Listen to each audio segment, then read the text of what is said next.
Salut tout le monde et bienvenue dans cette nouvelle vidéo Lego Brick Actu hashtag 213, des vidéos dans lesquelles on découvre l'actualité chaude et brûlante de notre brique danoise préférée.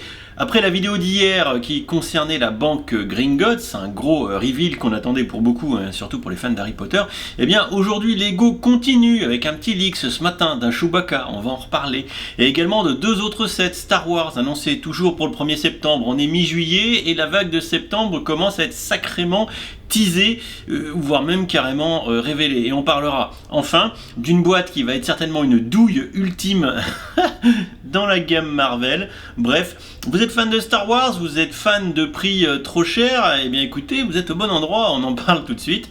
C'est parti. Wow, mais quel programme cette brique actu! Alors si t'aimes, t'oublies pas de laisser un pouce en l'air et surtout, tu t'abonnes à la chaîne et que t'actives les notifications.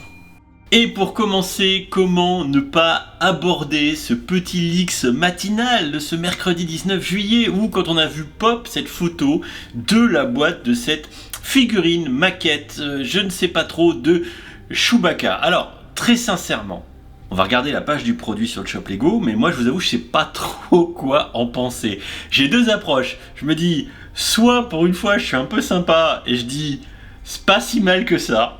Bah, ça ressemble à un Chewbacca, c'est pas si mal que ça. Ou alors d'un autre côté je me dis, putain c'est quand même franchement dégueulasse. Bon ben là, je vais vous laisser décider un petit peu, parce que bon concrètement, ce qu'il faut retenir c'est que notre Chewbacca quand même il va nous coûter 210 balles, voilà. Et il est en précommande, comme les 3 sets Star Wars qui ont été mis en ligne aujourd'hui, et je vous le rappelle, je vous intime cette conviction qui est au plus profond de moi, ne précommandez pas, ça ne sert à rien à part à vous faire enfler par Lego, qui vous privera peut-être de gift with purchase ou de petits cadeaux de début septembre. Ne commandez rien, gardez l'argent tout de suite pour payer les pizzas sur le port à l'île d'Oléron, et en attendant, vous regardez sur le shop Lego et vous vous enjaillez les yeux et pas le porte-monnaie. Donc, revenons à nos moutons pas tondus, en l'occurrence avec Chewie, 2300 pièces, bon le rapport prix par pièce se semble pas déconnant si on le regarde comme ça, mais bon c'est pas ça qu'il faut regarder uniquement. J'aimerais bien voir les dimensions, combien il fait de haut le bousin quand il est terminé, est-ce qu'il y a les dimensions quelque part là quand même? Est-ce qu'il y a les dimensions 46 cm de haut quand même, voilà. Après il y a différentes photos. Est-ce qu'on va voir notre Chewbacca Lifestyle? Oh, oui, bien sûr, on a le Chewbacca Lifestyle.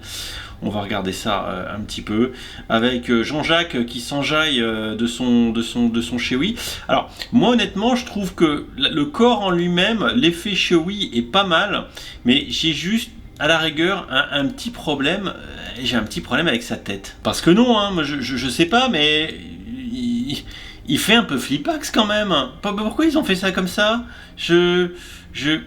Vraiment, je sais pas comment d'ailleurs ils font les yeux et les dents, mais j'ai vraiment l'impression que le machin il va me croquer pendant mon sommeil. Enfin, je sais pas ce que vous en pensez. Vraiment, il dégage pas une atmosphère feel good. Du coup, pour en terminer sur cette news autour de Chewie, je viens d'écrire un petit sondage dans la zone communauté de la chaîne YouTube en vous demandant, alors cette figue à 200 balles, option 1 elle fait flipper, option 2 très réussie, j'achète, et hop, je valide tout de suite avant de continuer, et vous pourrez évidemment participer. Si on passe désormais à la suite, pour revenir du coup sur le Star Wars, William qui a fait une petite news tout à l'heure, donc a priori à l'occasion de la San Diego Comic Con de 2023, et bien Lego annonce 3 sets autour de la gamme Star Wars pour 1er septembre, avec évidemment Chewie, on vient d'en parler, mais également 2 boîtes autour de la sortie de la série Ahsoka, je prononce toujours pas forcément très bien, et on va regarder sur le shop tout de suite les 2 sets concernés, avec tout d'abord la navette de T6 d'Ahsoka Tano,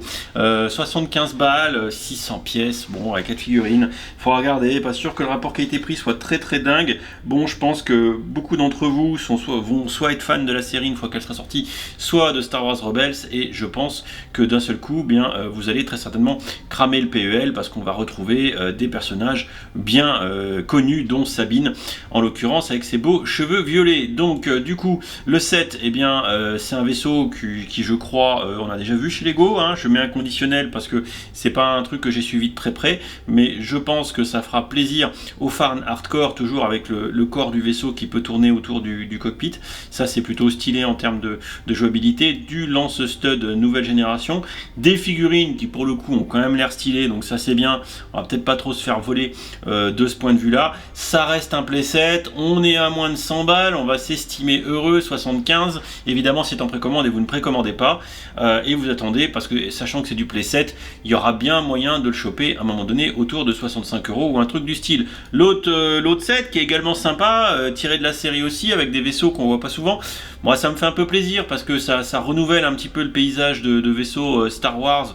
On n'a pas tout le temps que des tailles et des X-Wing, ça change un peu, sachant qu'en plus ici sur le E-Wing, si je me trompe pas, eh bien les techniques de construction ont l'air assez sympa.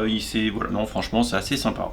Voilà, c'est pas du gros vaisseau, mais je vous avoue que je trouve ça pas inintéressant, et en plus c'est coloré. On va encore une fois avoir de la belle figurine a priori dans ce set, vous le voyez, c'est très acté sur la jouabilité. Vous avez les figurines ici, je pense que toute cette couleur devrait faire plaisir avec, vous voyez, de la tête tanne avec de la belle visière, des belles couleurs de casque. Franchement, je pense que ceux qui suivront la série ou qui sont des fans hardcore de Star Wars devraient très sincèrement craquer pour cette boîte qui, on va dire, un petit peu renouvelle le paysage. Bon, par contre, le paysage, il coûte quand même 105 €, 1000 pièces. On aura peut-être un rapport qualité-prix un peu meilleur sur cette boîte-là par rapport que celle du coup d'Ahsoka. Je vous parlais tout à l'heure en introduction de la vidéo d'une douille ultime. Alors a priori c'est pas sur le shop Lego, donc il faut garder un tout petit conditionnel sur cette info tant que c'est pas sur le shop pour connaître le prix exact. Eh bien ce serait le vaisseau du futur film The Marvels. Alors, petit aparté, un film qui me semble très orienté sur le girl power, tout comme l'était évidemment le film dédié, et j'étais pas sûr, mais bel et bien à Captain Marvel.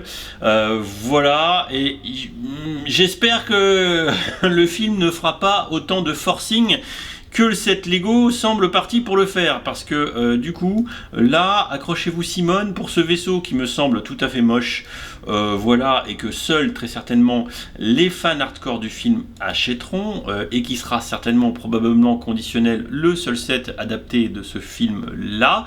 Et bien le set est quand même vendu. Le set est maintenant en ligne, et non, en ligne et précommande, et le prix est confirmé, non. Oh my god. Oh my god, Lego ne sait plus quoi faire. Ils mettent aussi ces daubes-là en précommande. Sérieusement. 100 balles, 400 pièces. Alors là, je sais pas quoi vous dire. Je sais pas quel est le Jean-Jacques qui a réfléchi à cette politique de prix. Voilà. Alors d'un côté, on a hier la news du Gringotts qui tourne 4800 pièces, si je dis pas de bêtises, et 430 balles. Enfin, regardez l'ordre de grandeur, voilà. Et là, on a cette bouse infâme, 100 balles, bon, allez, 95, 400 pièces.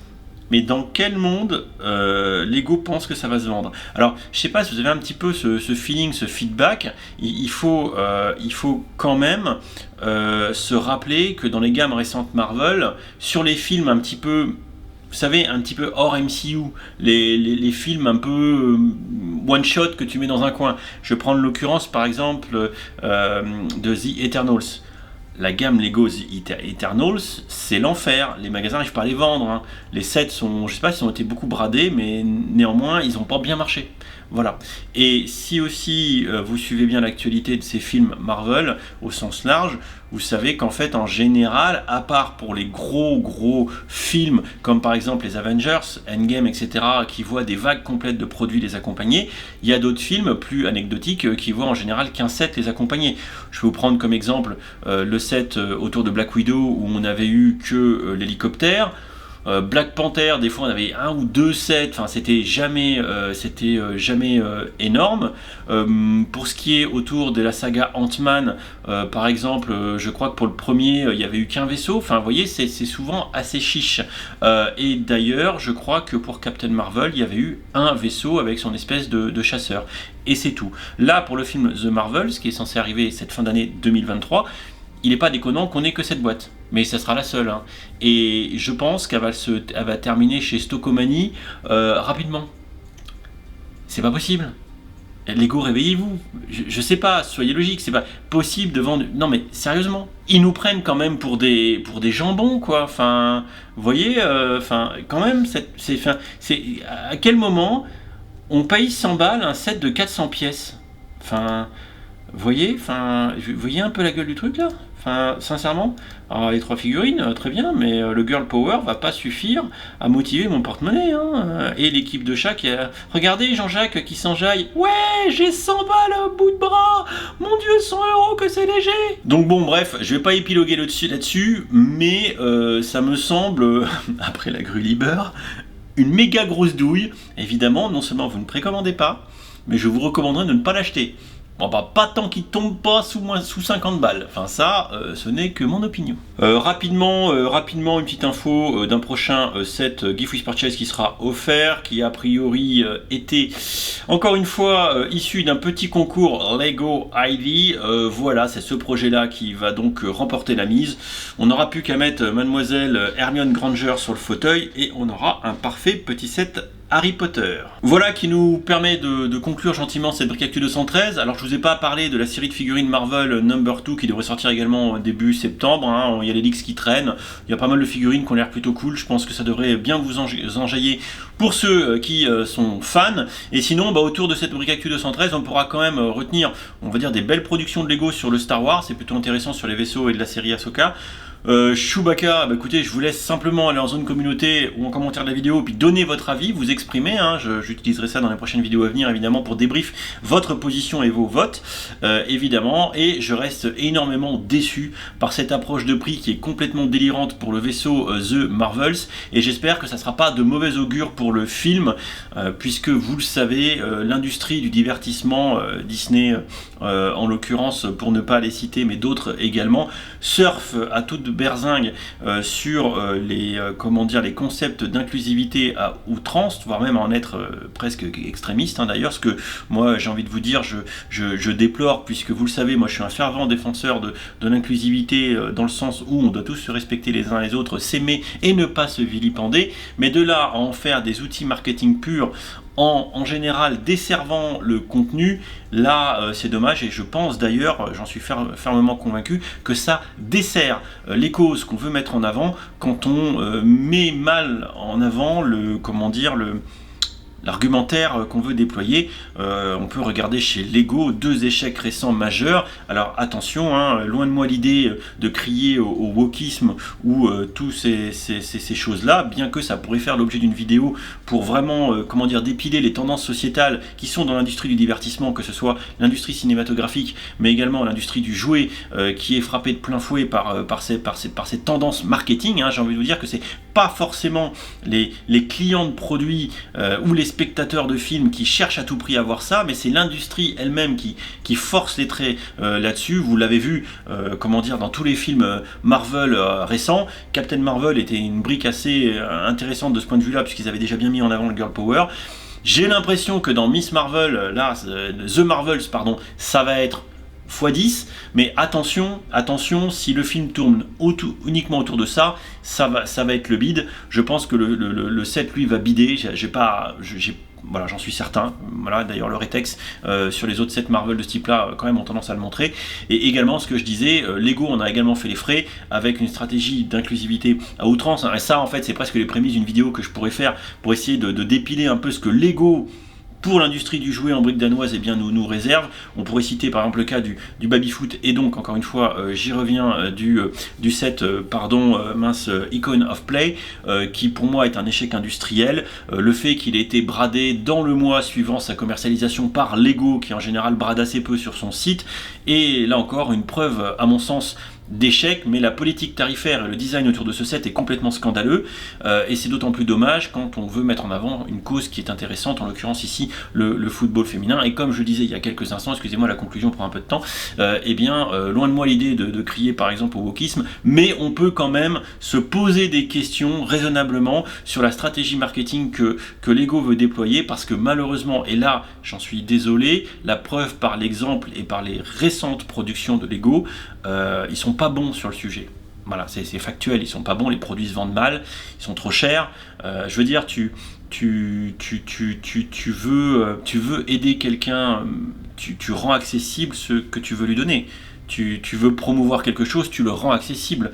Tu veux promouvoir l'accès aux bâtiments aux personnes handicapées, au-delà du fait de mettre de la réglementation, eh bien tu mets des rampes, tu rends les bâtiments accessibles. Si tu rends pas les bâtiments accessibles, tu peux pas te plaindre que les gens en mobilité réduite, par exemple, n'arrivent pas à rentrer dans le bâtiment. Si t'as pas fait l'effort de les aider à rentrer. Bah là, Lego ne fait pas l'effort de laisser rentrer dans son public, entre guillemets, eh bien, les gens qui seraient intéressés par ces thématiques, puisque ils en profitent au contraire pour mettre des tarifs qui sont complètement claqués, ce qui, à mon sens, et non seulement encore une fois tout à fait dommage, mais en fait, je pense que vous l'avez compris, c'est un sujet qui me tient à cœur, parce que c'est complètement schizophrénique de la part de Lego, puisque d'un côté ils veulent mettre en avant des thématiques, et d'un autre côté en fait ils ne nous les rendent pas accessibles parce qu'elles sont trop chères.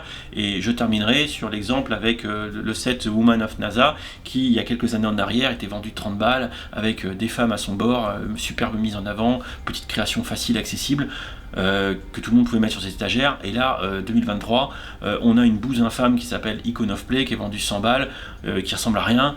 À quel moment, et on terminera là-dessus en termes de conclusion, à quel moment ça a merdé? À quel moment ça a merdé? Et à quel moment, en 2023, Lego nous sort un set comme ça à 100 balles, 400 pièces? J'ai pas de réponse à ces questions, les enfants. Je vous laisse répondre en commentaire. Des bisous.